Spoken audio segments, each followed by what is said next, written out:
Hi everybody, Mr. Corbett here. This morning, today, tonight, whenever you're watching this, we are going to quickly go over a couple of ways that you can turn a fraction into a percent, okay? You can see here, you might have guessed the first way I like to do it, and that is if I can turn that fraction into a fraction over 100. That's a nice quick way because I know, remember, that percent means piece of 100, right? Pieces of 100. So you're going to remember your fractions unit. So equal fractions, tenths, becomes hundredths by multiply by 10, right? 10 times 10 is 100. And so remember, whatever you do to the numerator, you need to do to the whatever you do to the denominator, you do to the numerator, or vice versa, etc. You know what I mean. So 6 times 10 is going to be 60. And once you've got that fraction over 100, you've got your automatic percent, 60%, 60 hundredths, right? A couple more practice down here. 4 becomes 100 by multiplying by 25, right? And so same thing to the numerator. 3 times 25 is 75 hundredths, which is 75%. Good, okay? And 5 becomes 100 times 20. 5 times 20. If you prefer, by the way, sorry to interrupt myself, you can turn that 5 into 10, right? Times 2. So 2 times 2 is 4. And remember, we did tenths already, so just get tenths to times 10. So 4 times 10 is going to be 40, so 40%. But of course, you can also do 5 times 20 to get 100. However you do it, it's going to work. And 40%. Getting tenths is nice and easy because you just times 10, right? Okay, but sometimes that fraction is going to be more than 100. The denominator is going to be more than 100, right? Well, same thing. If you can get it to a fraction over 100, you can still do it. The only thing is, now we're not multiplying, of course. We're dividing, right? 400 divided by 4 equals 100. And so we do the same to the numerator. 44 divided by 4 is 11, and we've got 11%. 300. How does 300 become 100? Divide by 3. And so 9 divided by 3 is going to be 3, and I have 3%. Okay, you got that? Get it to 100. Nice and easy. Now, but, Mr. Corbett, oh my gosh, what if we cannot get that denominator to 100? I keep mixing up my words, right? 30 is not a factor of 100. So what can you do? You can always divide, right? Remember, this line here of the fraction is a division. All right, you can think of it as division. You've got a numerator over a denominator. What's this? It's a division symbol, right? So what this means is 21 divided by 30, okay? I'm going to do one quick thing first, is I'm going to simplify this fraction because that's going to make my division easier. So 21 and 30 both can be divided by 3. So that's going to become 7 tenths. Oh, look at this. Times 10, you'll get 70, right? But let's divide it anyway because that's what I want to practice.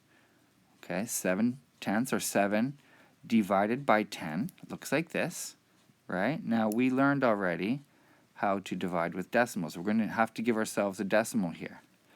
And I'm going to give myself some zeros in case I'm dropping some down, which I think I will.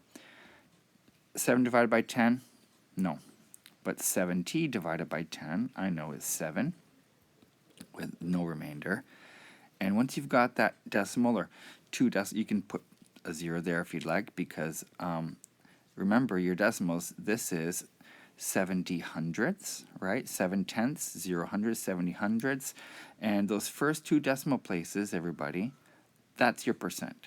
Okay, so here I've got 7.7, 70%. Okay?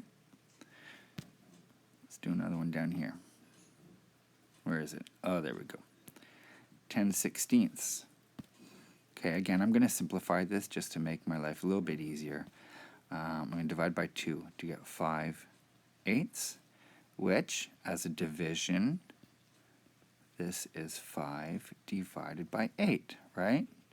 Give myself a 0. We're going to see something happening here where we get 3 decimal places. I'm going to show you what to do, okay? So, 5 divided by 8, no, 50 divided by 8 is 6. I know that 6 times 8 is 48. We get 2 there. Drop the 0. 20 divided by 8 is 2. And that will be 16. And drop the 0. I've got 40 divided by 8 is 5. Okay, so here, what do we have? We have decimal 6, 2, 5. Remember what I said. These first 2 decimal places are what I want for my decimal. So that's going to be, I need those. So divide to 3 though. Don't stop at 2 if it keeps going, if you have a remainder. Keep going until 3 because you need this third decimal place to round this. Okay, I need to round that 2. Is it going to stay at 2 or is it going to bump up to a 3?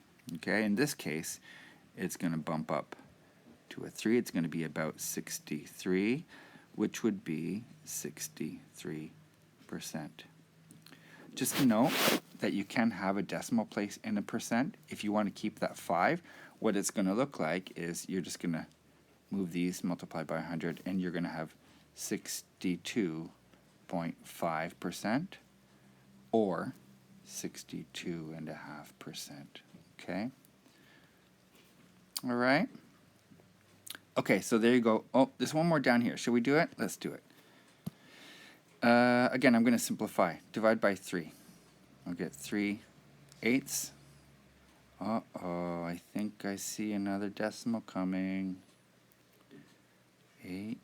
Sorry, no, 3 divided by 8. 0. This is going to be 3 times 8 is 24. 6. 7 times 8 is 56.